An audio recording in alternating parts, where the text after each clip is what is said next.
ये है दिल्ली दर्पण।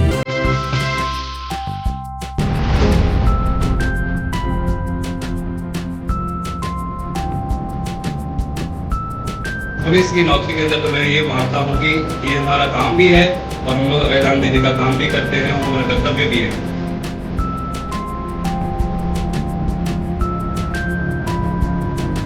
आज किसी संकट में फंसे हुए आदमी को, किसी को बचाने में जो एक आनंद की प्राप्ति होती है,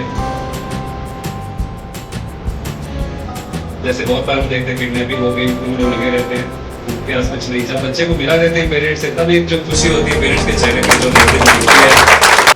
आज के फंक्शन के बारे में मैं कुछ चीज़ कहना चाहता हूँ। हम लोग जिस श्रमण भगवान महावीर स्वामी की जो अविरल चलती आ रही शासन, जिन शासन है, उसकी उज्ज्वल परंपरा की अनेक धाराएं हैं और जैन महासभा में वो सारी धाराएं आके मिली हैं और वो आज यहाँ पे बैठी है। ये बड़े ही एक सौभाग्य की बात है और जो इसको हम कह सकते हैं कि समझ दिल्ली का एक तरीके से जैन संघ का एक रिप्रेजेंटेशन है और संघ को भगवान ने 25वें तीर्थंकर की उपमा दी है। तो जहाँ भी संघ इकट्ठा होता है वो तीर्थंकर के समान ही वंदनीय और पूजनीय है। इसीलिए हम सब जो संघ का पार्ट हैं, संघ भगवान का जितना हमें सम्मान करना है उतना ही सकल संघ का भी हमें सम्मान करना चाहिए। इसलिए भी आप सबका मैं संघ के रूप में भी सम्मान करता हूँ, प्रणाम करता हूँ। क्योंकि जब भगवान देशना देते हैं तो सबसे पहले 3 प्रदक्षिणा दे के संघ जो उपस्थित होता है उसको नमो तीर्थस्थ, तीर्थ को नमस्कार करते हैं भगवान खुद। और भगवान ये नहीं देखते किस आदमी में क्या गुण है, क्या दोष है, वो मेरी बात मानेगा नहीं मानेगा, अच्छा है बुरा है। भगवान तटस्थ है और उस संघ में जो आया समोसरण में उसको नमस्कार करके भगवान अपना प्रवचन देते हैं। तो संघ की ये महिमा है। आज सकल दिल्ली का जो संघ है उसके सामने मुझे अपने शब्द रखने को मिल रहे हैं और सर की वजह से मिल रहे हैं, ये मेरा बहुत बड़ा सौभाग्य है सर। और उसके बाद मैं 4 साल अरुणाचल प्रदेश में रहा। उसके पहले मैं दिल्ली में भी एज ACP था। उसके बाद अभी मैं आउटर नॉर्थ डिस्ट्रिक्ट के अंदर एज एडिशनल DCP मैंने ज्वाइन किया है। आउटर नॉर्थ डिस्ट्रिक्ट के अंदर ज्वाइन करने की सबसे बड़ी खासियत ये है कि वहाँ पे मेरे जो उत्तरदायित्व जिस क्षेत्र का है उस क्षेत्र के अंदर वल्लभ स्मारक भी आता है। और वल्लभ स्मारक के प्रति हम लोग जब छोटे से थे तब से हम लोगों की एक विशेष आस्था रही है। यहाँ पे रूपनगर संघ और वल्लभ स्मारक से भी सब लोग सब जानते हैं। हम लोग जब छोटे से थे तब हम लोग को मम्मी और लेके जाते थे रूपनगर के अंदर। शांतिनाथ भगवान की आराधना करते करते हम लोगों ने सारी चीज़ें हासिल करी हैं और आज ये मेरा सौभाग्य मैं ये मानता हूँ कि आज आउटर नॉर्थ डिस्ट्रिक्ट के अंदर मैं वल्लभ स्मारक के मूल नायक वासुपूज्य स्वामी भगवान की छत्र छाया में बैठकर जो भी जन सेवा का काम हो सकेगा मैं करूँगा।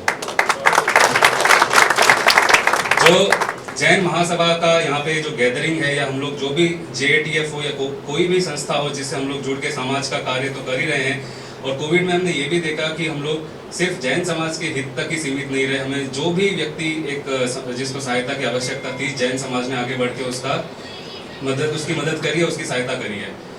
ये एक उदाहरण है। हम लोग सब तत्वार्थ सूत्र में हमने देखा और जो हम लोगों का जो भगवान महावीर के जब 25वीं निर्वाण जयंती थी तब जो हम लोगों ने एक सिंबल चूज किया था उसके नीचे ही लिखा हुआ है परस्परोपग्रहो जीवानाम। जो तत्वार्थ सूत्र के अंदर आचार्य उमास्वाति जी महाराज ने उसमें लिखा था वो सूत्र है, वो जैन समाज का, जैन शासन का सूत्र है। परस्परोपग्रहो जीवानाम मतलब जितने भी जीव हैं, चाहे मनुष्य हो, चाहे तिर्यंश हो, चाहे कीट हो, चाहे निगोद के भी जीव हो, कोई भी जीव हो, उन सब की आपस में तारतम्य से, उन सब के एक दूसरे की सहायता से ही ये संसार चलेगा और एक दूसरे के ऊपर परोपकार की भावना से ही इस संसार में सारे कार्य होते हैं। और उसी परोपकार की उत्कृष्ट भावना जब भगवान बाते हैं, सभी जीव करू शासन रसी, उससे वो तीर्थंकर बनते हैं। तो इसीलिए सबका कल्याण हो और सबको हम लोग सम्यक्त्व सही रास्ता दिखा सके, खुद भी सही रास्ता सीखने की चाह भी रखें। ऐसा भी नहीं है कि हम भी सब सही रास्ते पे चलते हैं या जानते हैं। हम लोगों में भी द्रव्य सम्यक्त्व तो है, भाव सम्यक्त्व है कि नहीं वो हमको पता नहीं है। तो वो क्या होना चाहिए उसके बारे में भी जानकारी लेकर हम सही रास्ते पे चले, जो सही रास्ते पे नहीं है उसको भी वहाँ पे लाने की कोशिश करें और जिसकी सहायता हो सके। क्योंकि सबसे बड़ा सुख हम किसी को दे सकते हैं तो वो उसकी तन और मन को साता पहुँचाने का दे सकते हैं। उसके जीव जैसे डॉक्टर जो है वो उनके तन में साता पहुँचाते हैं, हम लोग पुलिस हैं तो हम लोग मन में साता पहुँचाते हैं और तन की साता भी रखते हैं। तो ये भगवान महावीर ने बहुत बड़ा एक दान बताया है।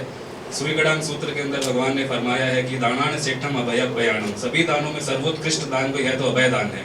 तो इसीलिए भगवान महावीर की ये वाणी पुलिस की नौकरी के अंदर तो मैं ये मानता हूँ कि ये हमारा काम भी है और हम लोग अभय दान देने का काम भी करते हैं और हमारा कर्तव्य भी है। आज किसी संकट में फंसे हुए आदमी को, किसी को बचाने में जो एक आनंद की प्राप्ति होती है, जैसे बहुत बार हम देखते हैं किडनैपिंग हो गई, उसमें हम लोग लगे रहते हैं, भूख प्यास कुछ नहीं, जब बच्चे को मिला देते हैं पेरेंट्स से, तब एक जो खुशी होती है पेरेंट्स के चेहरे पे जो देखने को मिलती है। किसी के यहाँ चोरी हो गई है, उसकी बहुत दिक्कत है, हालांकि पुलिस 100% चोरी के केस सॉल्व नहीं कर पाती है, पर जब भी हम कर पाते हैं, जिसका सामान ला के देते हैं, तो हमें बड़ी खुशी होती है। तो एक प्रकार से समाज के अंदर एक अभय का वातावरण बनाना, क्योंकि हम लोग एक निश्चिंत इस प्रकार से भी होते हैं क्योंकि पुलिस जो है वो हमारी रक्षा करती है, देश की सीमाओं पे सेना हमारी रक्षा करती है। तो आप जब तक हमारे भय का निवारण करने के लिए पुलिस और सेना होगी, तभी सारे धार्मिक प्रयोजन हो सकते हैं, अन्यथा नहीं हो सकते। आज हम लोग मंदिर, उपाश्रय, साधना, आराधना, सामायिक कर लो, औषध कर लो, पूजा कर लो, कुछ भी कर लो, जब तक निर्भयता का अभय उसका वातावरण होगा नहीं, तब तक हमारी कोई साधना अच्छे से होगी नहीं। इसीलिए भगवान ने अभय दान को सर्वोत्कृष्ट दान बताया है। और एज अ पुलिस ऑफिसर जब मैं ज्वाइन किया था, तब बहुत लोग कहते थे कि हम लोग तो जैन है, पुलिस के अंदर जाना बड़ा कठिन काम है, वहाँ पे कैसे जाएंगे। तो ये एक सूत्र था जिसको मैंने कहीं पढ़ा था और मेरे को लगा कि ये एक सही चीज़ है, जैन जा सकते हैं पुलिस में, अच्छा काम भी कर सकते हैं। जैसे शांति जैन सर का तो दिल्ली पुलिस में बड़ा नाम है, और जब आए तब पता चला कि बहुत सारे ऐसे जैन ऑफिसर्स हैं जो ऑलरेडी पुलिस में हैं। एक झिझक रहती है समाज के अंदर, पर ऐसा नहीं है, अब तो बहुत ऑफिसर्स आ भी रहे हैं।